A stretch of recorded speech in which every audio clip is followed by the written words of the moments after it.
I recently fished the west bank of the royalty fishery, and I decided to go back the following week and fish on the eastern bank to have a bit of an explore.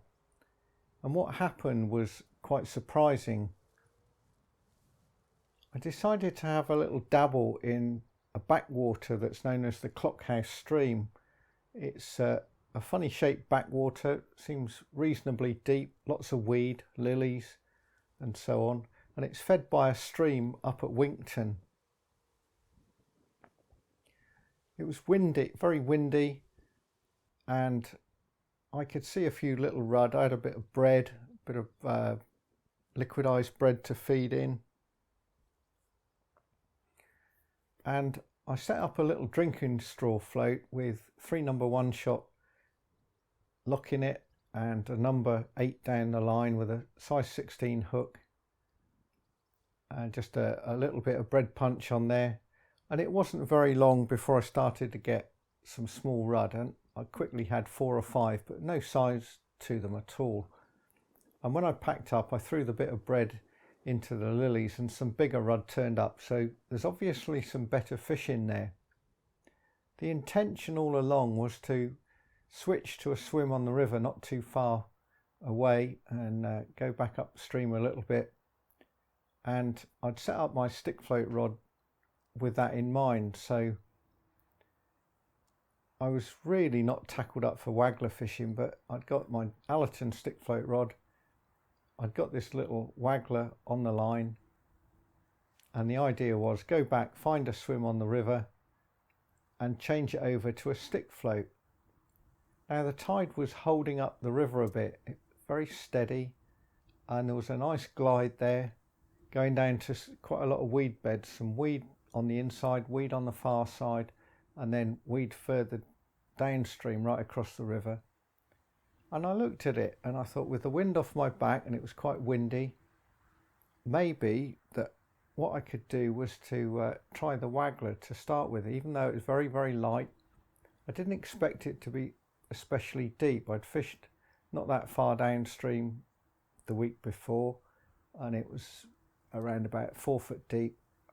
I was expecting a similar depth, so no great depth, but the waggler, really fishing one that light, just 3 number 1 lock in, seems to go against the sort of received wisdom of using a float with enough weight to really boss the swim. Anyway, nothing ventured, nothing gained, and I got set up and I started to fish with tears on the hook now, feeding a bit of hemp, and I was pretty much straight into some roach, quite nice roach, nothing monstrous, and I was picking up dace. I didn't have to go out very far, fishing about, I don't know, maybe a quarter of the way across the river, just trotting down, say, sprinkling out that hemp.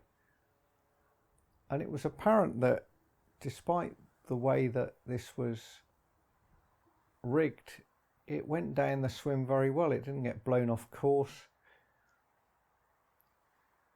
I could hold it back a bit, which sounds weird. It's a very sensitive waggler, but with the line up on the top and the wind sort of holding up the surface a bit, blowing across it, I could just ease it down through. And of course the great advantage of having a light waggler when it came to the strike, a very direct, almost silent strike, just keeping the rod very low and just a gentle pull, as opposed to the sort of more sharp upward jerk with a stick float.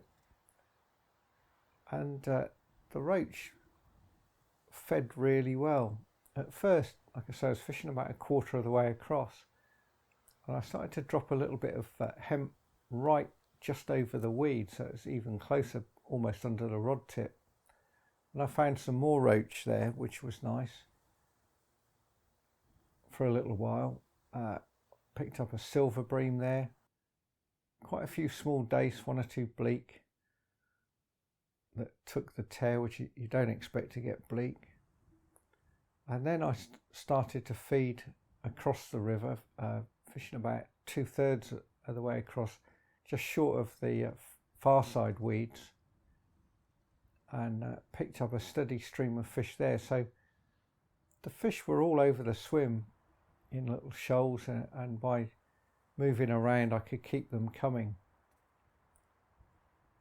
I think people tend to think on the Avon of top and bottom floats and floats taking a lot of weight, and there is most definitely a time and place for them, for those big floats, big Avon floats.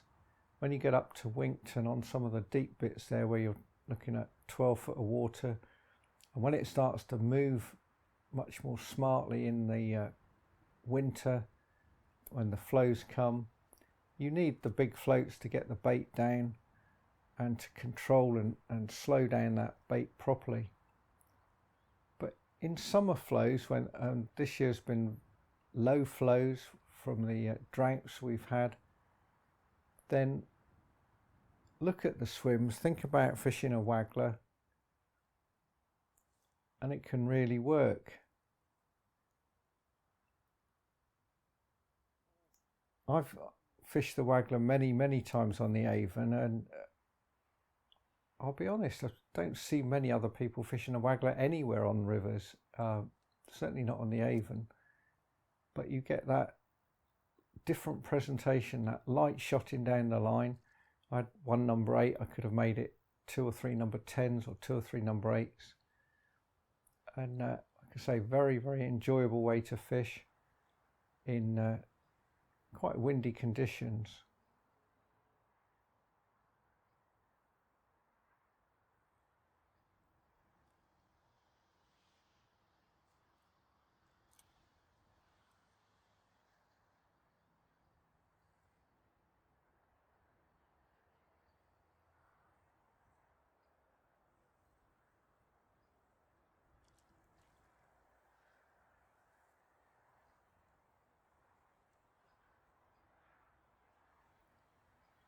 That's it for this fairly short session. Hope you've enjoyed it, and I'll see you again soon.